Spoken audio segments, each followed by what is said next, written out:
Sampai mati pun, ibu tidak akan pernah melihat matahari lagi kalau surat penyerahan aset ini belum ditandatangani.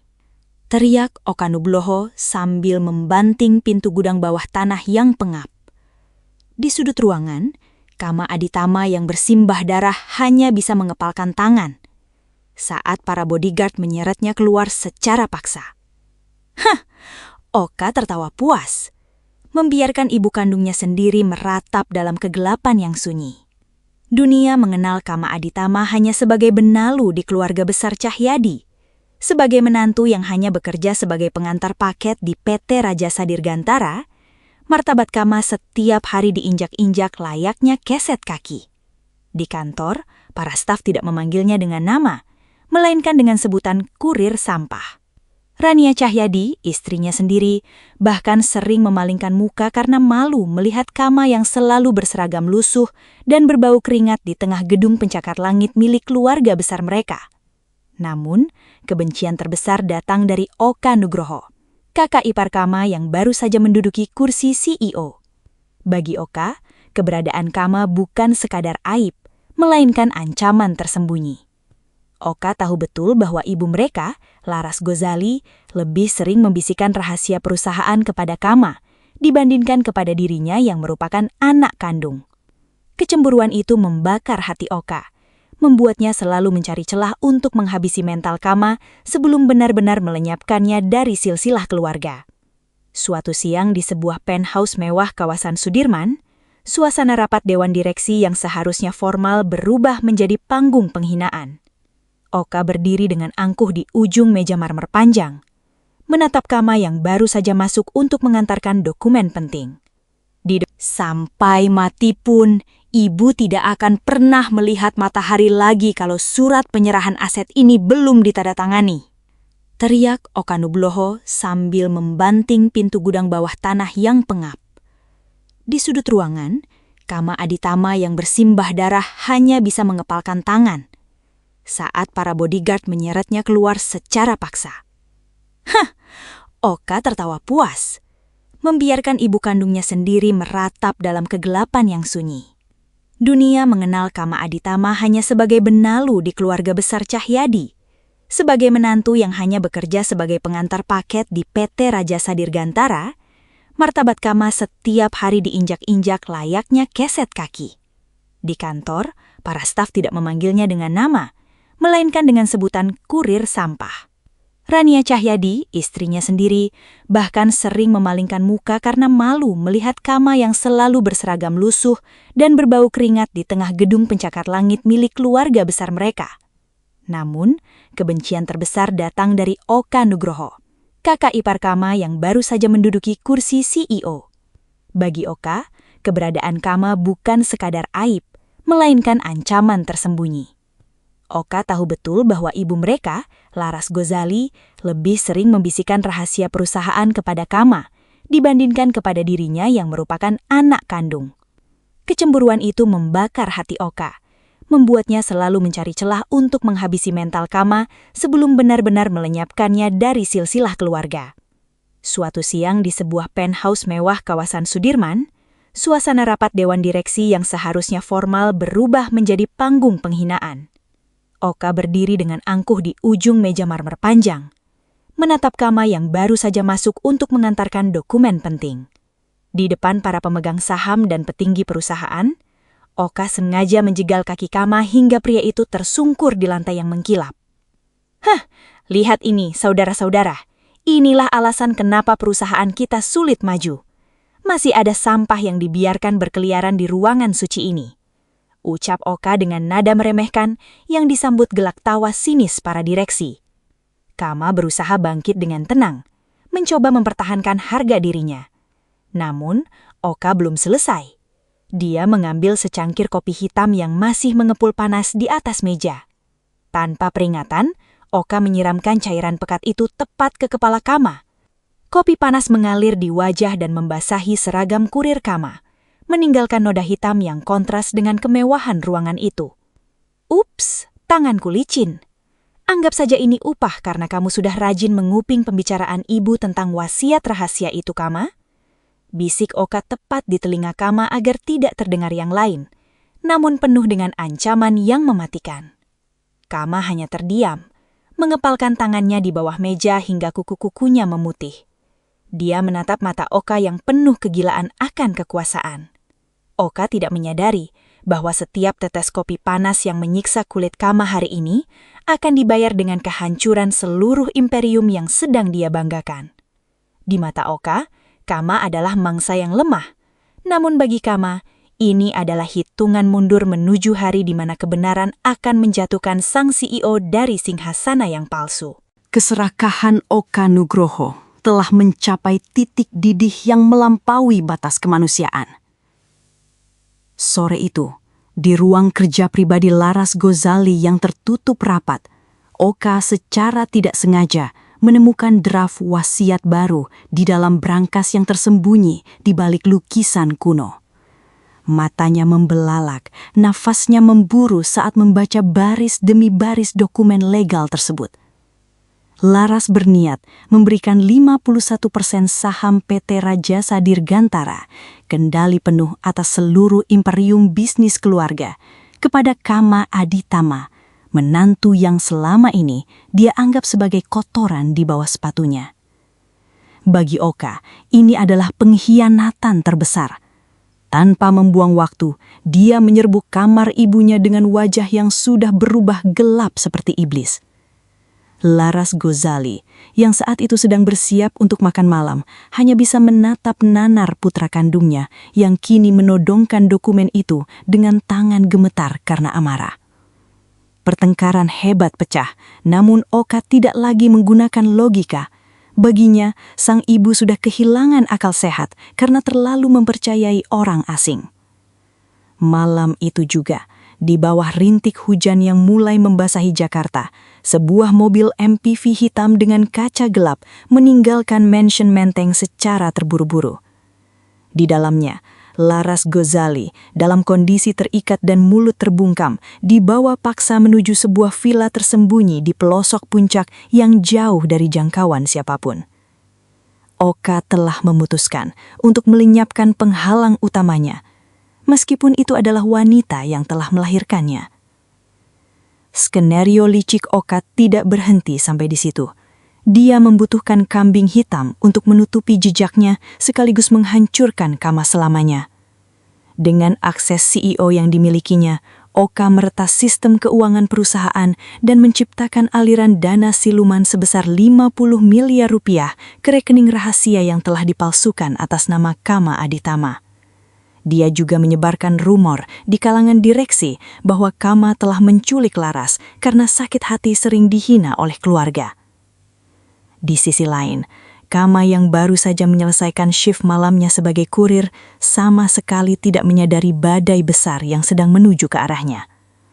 Saat melewati jalanan sepi di pinggiran kota, langkahnya tiba-tiba dihadang oleh 3 mobil hitam.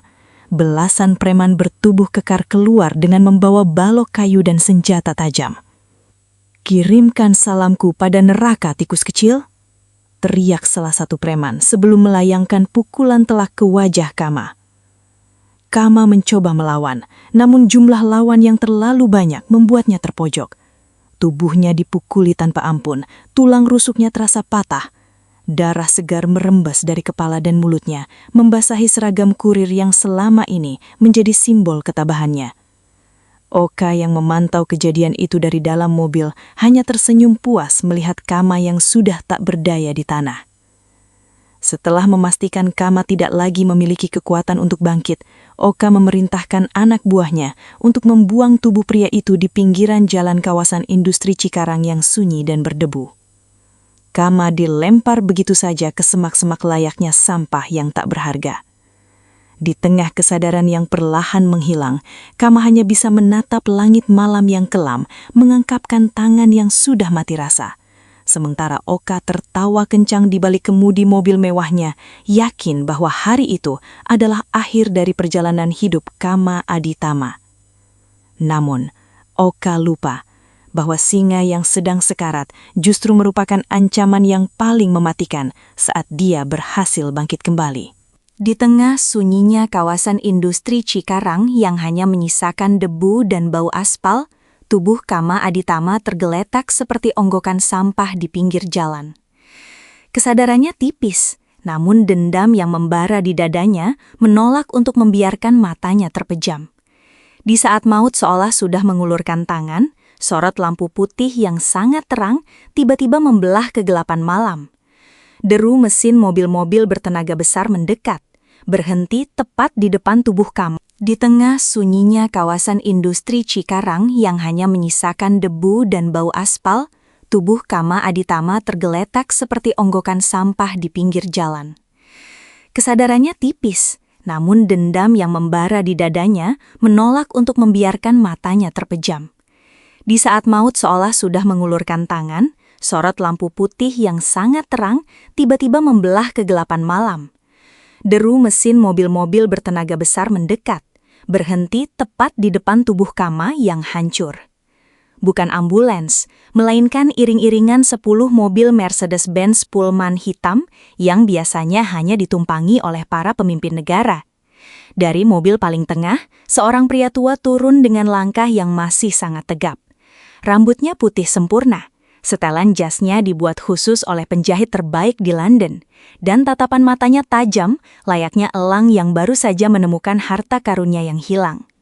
Dia adalah Kenzi Rajasa, pendiri utama Rajasa Group yang selama bertahun-tahun menghilang secara misterius untuk pengobatan di luar negeri. Pria tua itu membeku saat melihat wajah Kama yang bersimbah darah. Dengan tangan gemetar, Kenzi berlutut di tanah yang kotor, mengabaikan debu yang menempel di celana mahalnya. Dia meraba kalung perak yang melingkar di leher Kama, sebuah liontin kuno dengan lambang burung phoenix yang hanya dimiliki oleh keturunan langsung keluarga Rajasa. Air mata Kenzi tumpah seketika. Selama puluhan tahun dia mencari cucu tunggalnya, darah daging dari anak lelaki kesayangannya yang tewas dalam kecelakaan sabotase. Dan kini dia menemukannya dalam kondisi yang mengenaskan. "Cepat, panggil tim medis pribadi. Jika sesuatu terjadi pada cucuku, aku akan meratakan tempat ini," teriak Kenzi dengan suara menggelegar yang membuat para pengawalnya bergidik ngeri. Kama merasakan tubuhnya diangkat dengan sangat hati-hati ke dalam kabin mobil yang sangat mewah. Di sana, di bawah penanganan tim dokter terbaik yang dibawa Kenzi, perlahan nyawa Kama seolah ditarik kembali dari liang kubur. Saat dia membuka mata beberapa jam kemudian, Kama tidak lagi berada di pinggir jalan, melainkan di dalam sebuah kamar presidential suite di rumah sakit pribadi Rajasa Group.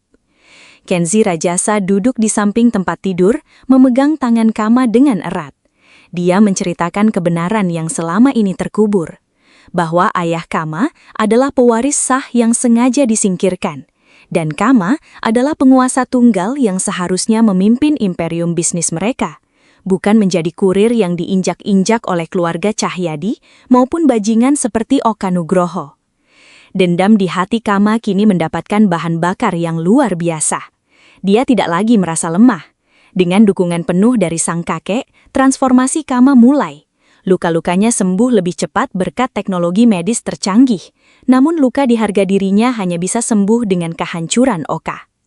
Selama masa pemulihan yang dirahasiakan, Kama mulai menggerakkan bidak caturnya. Kenzi memberinya akses ke seluruh sumber daya perusahaan, termasuk tim peretas elit dan firma hukum paling ditakuti di Asia. Kama memerintahkan mereka untuk menembus sistem keamanan mansion Menteng dan villa di puncak. Dia tahu Oka Nugroho adalah tipe orang yang sombong dan ceroboh. Dia pasti meninggalkan jejak. Benar saja, tim peretas Kama berhasil memulihkan rekaman CCTV rahasia yang sempat dihapus oleh Oka.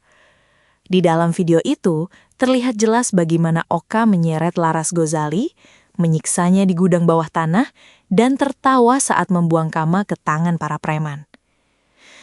Setiap detik rekaman itu membuat darah Kama mendidih. Namun, dia menahan diri. Dia tidak ingin sekadar menjatuhkan Oka. Dia ingin menghancurkan hidup pria itu di puncak kejayaannya.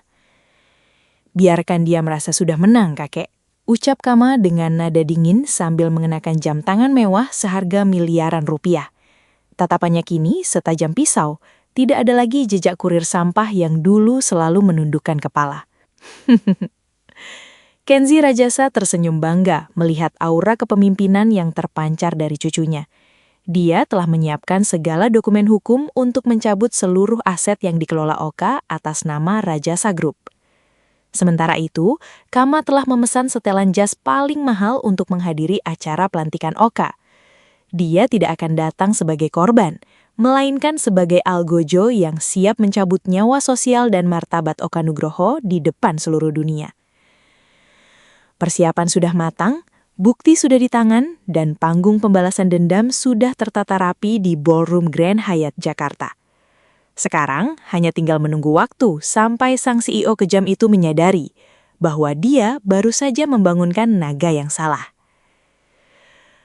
Malam itu, benar saja, tim peretas Kama berhasil memulihkan rekaman CCTV rahasia yang sempat dihapus oleh Oka. Di dalam video itu, terlihat jelas bagaimana Oka menyeret Laras Gozali, menyiksanya di gudang bawah tanah, dan tertawa saat membuang Kama ke tangan para preman. Setiap detik rekaman itu membuat darah Kama mendidih, namun dia menahan diri. Dia tidak ingin sekadar menjatuhkan Oka, dia ingin menghancurkan hidup pria itu di puncak kejayaannya. Biarkan dia merasa sudah menang, kakek. Ucap Kama dengan nada dingin sambil mengenakan jam tangan mewah seharga miliaran rupiah. Tatapannya kini setajam pisau, tidak ada lagi jejak kurir sampah yang dulu selalu menundukkan kepala. Kenzi Rajasa tersenyum bangga melihat aura kepemimpinan yang terpancar dari cucunya. Dia telah menyiapkan segala dokumen hukum untuk mencabut seluruh aset yang dikelola Oka atas nama Rajasa Group. Sementara itu, Kama telah memesan setelan jas paling mahal untuk menghadiri acara pelantikan Oka. Dia tidak akan datang sebagai korban, melainkan sebagai algojo yang siap mencabut nyawa sosial dan martabat Oka Nugroho di depan seluruh dunia. Persiapan sudah matang, bukti sudah di tangan, dan panggung pembalasan dendam sudah tertata rapi di Ballroom Grand Hyatt Jakarta. Sekarang hanya tinggal menunggu waktu sampai sang CEO kejam itu menyadari bahwa dia baru saja membangunkan naga yang salah. Malam itu, Ballroom Hotel Grand Hyatt Jakarta berubah menjadi lautan kemewahan yang menyilaukan mata. Ribuan kristal lampu gantung memantulkan cahaya pada gaun-gaun rancangan desainer ternama dan setelan jas para konglomerat yang hadir. Di tengah panggung utama, Oka Nugroho berdiri dengan dagu terangkat tinggi, mengenakan setelan tuksido sutra yang dipesan khusus dari Italia. Senyumnya begitu lebar, seolah-olah dia baru saja menaklukkan dunia. Dia merasa di atas angin, ibunya sudah dibungkam, Kama sudah binasa di selokan Cikarang, dan kini tahta chairman PT Rajasa Dirgantara sudah berada di genggamannya. Selamat malam, para kolega dan tamu terhormat. Suara Oka menggema melalui pengeras suara, penuh dengan nada keangkuhan yang tak tertutup-tutupi. Hari ini bukan hanya tentang pelantikan saya sebagai chairman. Hari ini adalah awal dari era baru, di mana Rajasa Group akan bersih dari benalu dan orang-orang tak kompeten yang selama ini menghambat kejayaan kita. Para hadirin bertepuk tangan riuh, namun sebagian besar direksi hanya bisa tersenyum kecut. Tahu betul bahwa Oka telah menyingkirkan siapapun yang menghalangi jalannya. Saat Oka memberi aba-aba agar operator menyalakan layar raksasa di belakangnya untuk menampilkan video profil prestasinya, suasana mendadak berubah mencekam. Brak! Pintu aula setinggi 5 meter itu terbuka lebar secara serentak. Suara benturannya membungkamkan seluruh ruangan. Di ambang pintu, siluet dua pria berdiri tegak, membelakangi cahaya koridor yang terang benderang. Seluruh pasang mata menoleh, termasuk Oka yang mengerutkan kening karena merasa acaranya diganggu. Langkah kaki yang mantap dan berirama mulai terdengar, bergema di atas lantai marmer. Saat sosok itu melangkah masuk ke area lampu, hembusan nafas tertahan terdengar dari setiap sudut ruangan. Kama Aditama berjalan dengan aura yang sangat berbeda. Tidak ada lagi seragam kurir yang kumal dan wajah yang tertunduk lesu. Dia mengenakan setelan jas 3 lapis berwarna abu-abu gelap seharga miliaran rupiah yang membungkus tubuh tegapnya dengan sempurna. Tatapan matanya yang dulu redup, kini tajam dan dingin layaknya mata pisau yang siap menyayat. Di sampingnya, berjalan seorang pria tua dengan tongkat berkepala emas yang wajahnya sangat dikenal oleh seluruh pebisnis di Indonesia, Kenzi Rajasa. Kakek? Kama? Oka tergagap. Mikrofon di tangannya nyaris terjatuh. Wajahnya yang tadi kemerahan karena bangga, kini mendadak pucat pasi seputih kertas. Bagaimana mungkin? Kalian seharusnya tidak ada di sini. Kama tidak menjawab. Dia hanya menatap Oka dengan senyum tipis yang mematikan. Tepat saat itu, layar raksasa di belakang Oka yang seharusnya menampilkan grafik keuntungan perusahaan, justru menampilkan gambar yang membuat seluruh tamu undangan berteriak histeris. Di layar itu, terlihat rekaman video hitam putih yang sangat jernih. Terlihat Oka Nugroho sedang menjambak rambut Laras Gozali di sebuah gudang bawah tanah yang pengap. Suara Oka yang sedang membentak dan memaksa ibunya menandatangani surat aset terdengar jelas ke seluruh penjuru ballroom. Rekaman itu berlanjut memperlihatkan kekejaman Oka saat memerintahkan preman untuk menghabisi Kama. Matikan layarnya! Ini fitnah! Ini video rekayasa! Teriak Oka histeris, mencoba menutupi layar dengan tubuhnya, namun sia-sia. Kenzi Rajasa melangkah maju ke depan podium. Aura wibawanya langsung membekukan suasana. Dia mengambil alih mikrofon dari tangan Oka yang gemetar hebat. Satu hal yang tidak pernah kamu pelajari, Oka, suara Kenzi menggelegar, bergetar karena amarah yang ditahan. Bahwa darah lebih kental daripada air, tapi pengkhianatan adalah dosa yang tidak akan pernah dimaafkan oleh hukum maupun langit. Kenzi menoleh ke arah pengacaranya yang sudah berdiri di samping panggung. Mulai detik ini, saya, Kenzi Rajasa, sebagai pemegang saham pengendali tunggal Rajasa Group, mencabut seluruh hak waris Oka Nugroho. Saya memecatnya secara tidak hormat dari seluruh posisi di perusahaan ini.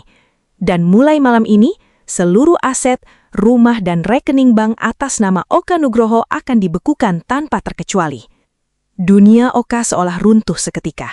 Dia jatuh terduduk di lantai panggung, terengah-engah seperti ikan yang kehabisan air. Para direksi yang tadi menjilatnya, kini memalingkan muka dengan jijik.